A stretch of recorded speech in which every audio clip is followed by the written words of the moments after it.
it this way if they're going to benefit from a project that is big, that is important, or I would argue for Azerbaijan as well, because they're part of the project. And how do you see the role of the British government, the British intelligence in Azerbaijan? Are they really involved? Because then they have refinery. Recently, I found that they have refinery in Ukraine. Why do they need to do? How is that?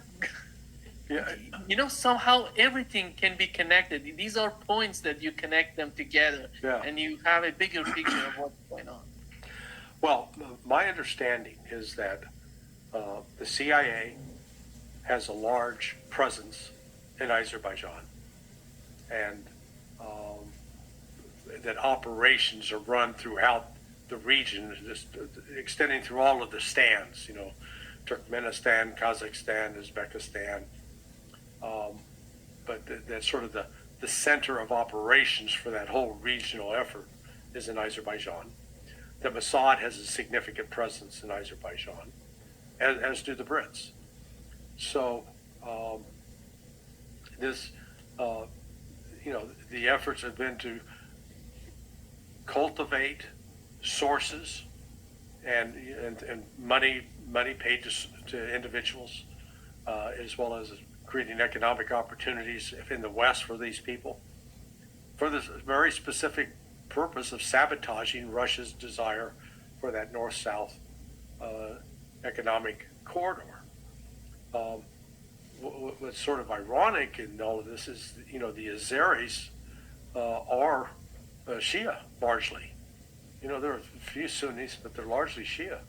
So you would think that they would be at least theologically in sync with Iran, but they're not.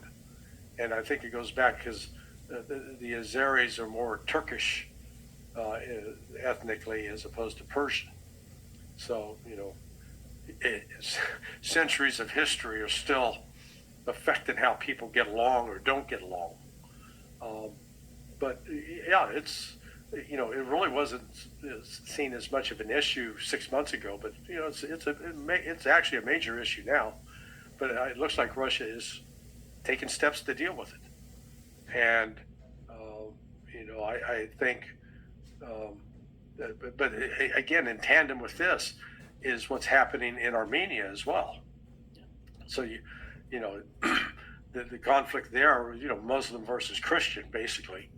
And now the Pashinyan, the president of Armenia, is attacking the Christian church. The Armenian Christian church is, I understand, the oldest Christian church in the world, as far as, tracing its roots back to 2nd century, 3rd century, somewhere in there. So, Russia's got more to worry about than just finishing off Ukraine, which they're doing. So, but it's also, having to look at this whole strategic picture as the West is coming at its underbelly.